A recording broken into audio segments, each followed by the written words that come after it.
Bienvenido a la continuación de estas reflexiones que se han concentrado últimamente en la atención primaria en salud. La discusión ha sido muy interesante porque dada la rapidez con la que se polarizaron incluso dentro de la coalición o de los movimientos que apoyaban al gobierno, esa polarización y esas grandes diferencias, y los unos ponían líneas rojas, los otros azules, en fin, muestra claramente los intereses que hay detrás, muy tradicionales, históricos y casi que universales, de las clases dirigentes, los grupos dirigentes. La palabra clases ya tiene sus connotaciones de sesgo y las connotaciones polarizantes. Hablemos de grupos humanos que han defendido siempre sus intereses. La atención primaria en salud, si se ve como un conjunto, digámoslo, de pequeños CAPS, como se llaman los centros de atención primaria, en donde se atienden rápidamente o están cerca de la población, donde se atienden las enfermedades más comunes de la población, con un médico, una enfermera, unos psicólogos, un odontólogo, en fin, una estructura básica, entendida así, no tiene enemigos, porque es parte incluso del discurso tradicional político, llevarle a los pobres infraestructura. En este caso, centros de atención primaria en salud, pero casi siempre hablan de puentes y casi que eso se ha vuelto un chiste, ¿no? Que cada vez que un político quiere ganar unas elecciones, promete un puente, promete una escuela, promete un hospital, ahora van a prometer CAPS, centros de atención primaria. Y luego cuando ganan, el chiste continúa trágicamente real e histórico, en el que no construyen nada porque ya se dedican a sus intereses particulares. Vista así entonces la atención primaria en salud, digo, parecería algo primero muy evidente en cuanto a su utilidad. Su utilidad resulta clarísima, porque en la mente suya, me dirijo a usted, surge que en una zona rural donde no hay un consultorio, ahora va a haber un consultorio con una dotación tecnológica que sea la misma para todo el país, la que pueda pagar el país. Sin embargo, y aquí hay un punto importante, el centro de atención primaria en salud más alejado del sitio en donde usted se encuentre debería tener la misma dotación de infraestructura humana y tecnológica que tiene el centro de atención primaria en salud más cercano a usted. Eso es solidaridad, simpatía, y eso es lo que busca realmente esta reforma.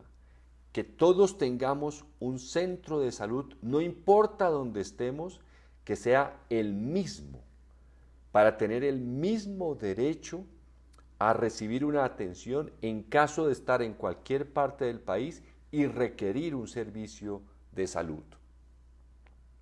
Bien, ese es un punto importante. Siguiente punto.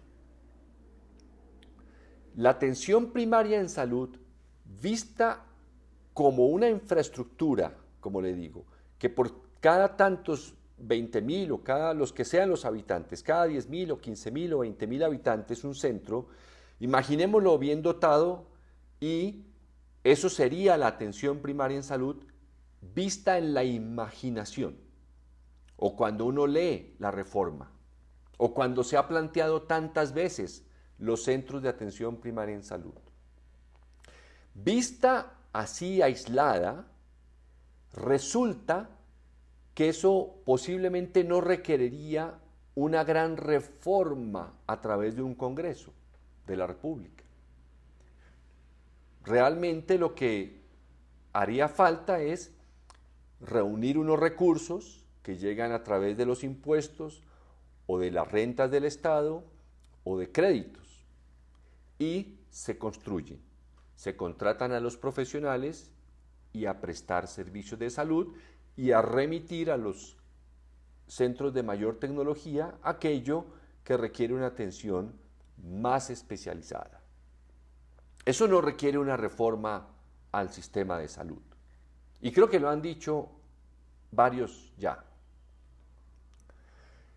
Pero, siguiente punto, cuando usted mira la atención primaria en salud como ya no aislada, sino como uno de los elementos, ni siquiera detonantes de una transformación social y económica que esté orientada a reducir la pobreza tantas décadas, y si no, por lo menos siglo y medio, enraizada, tosudamente anclada en las zonas rurales del país y en varias ciudades, ahí es donde empiezan los debates más duros, más tensos, en donde los intereses de ciertos grupos empiezan a notarse con gran claridad. La atención primaria en salud es un elemento de una previa transformación social a través de la educación en las zonas rurales o, como se dice ahora, dispersas, o la Colombia profunda. Piense usted que muchos de los dirigentes, tanto del sector privado como del sector público, han estado en el poder, muchos que están hoy en el poder, llevan muchas décadas en el poder, es más, han heredado el poder.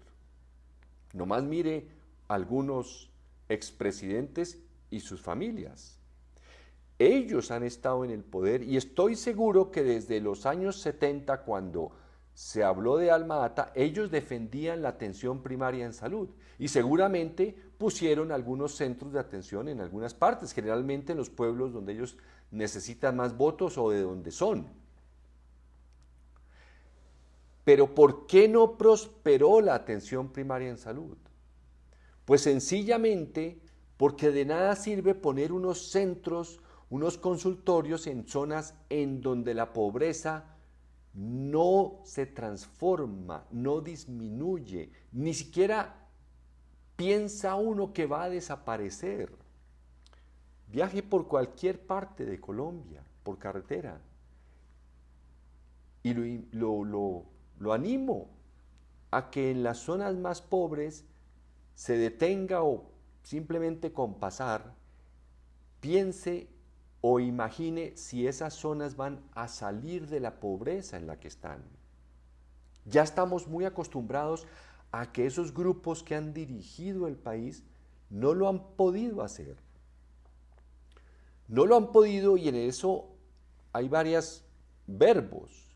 Algunas veces no han querido, otras veces han intentado y no han podido, otras veces han logrado muy poquito y muchas veces nos insisten en que han avanzado, pero que es tan difícil que los resultados que ellos han logrado, por pequeños que sean, deberíamos aplaudírselos.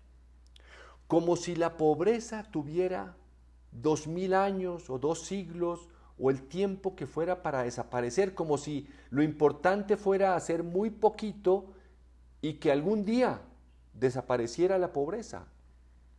Que los pobres deberían tener paciencia. No, ese es el punto central y fundamental de esta reforma de la salud y seguramente muchas otras reformas que tiene planteadas este gobierno. La atención primaria en salud es un elemento ni siquiera transformador ni siquiera transformador de la pobreza. Atiende algunos problemas de salud de la pobreza, pero no disminuye la pobreza. Lo primero y lo grande que ellos debieron haber hecho hace décadas fue llevar educación para que las familias y las comunidades salieran de la pobreza. Que nos muestren.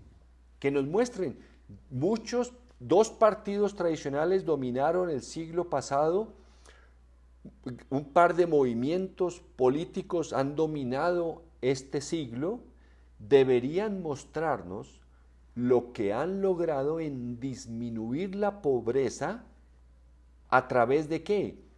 Tener poblaciones más educadas, más desarrolladas económicamente, e incluso esas mismas poblaciones habrían construido los centros de atención primaria en salud, los habrían hecho, los habrían dotado, pagarían a un par de médicos, un par de odontólogos, un par de psicólogos, enfermeras, ellos mismos los pagarían. Si ellos se hubieran desarrollado económicamente con una educación que entiende los beneficios de la atención primaria en salud, ellos mismos lo habrían hecho y no habría tenido ni siquiera el Estado que hacerlo.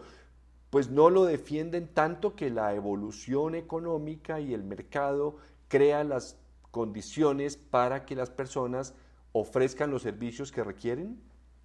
Esa sería una prueba muy buena y muy contundente de cómo el desarrollo económico de una población prácticamente que puede prescindir del Estado para una atención primaria en salud. No solamente tendrían unos centros, sino de pronto varios, y hasta tendrían algunos seguros de salud, si ellos se hubieran concentrado en el desarrollo económico de esas poblaciones. ¿Cómo es posible que hoy se opongan precisamente a eso que ellos no hicieron, pero que defienden?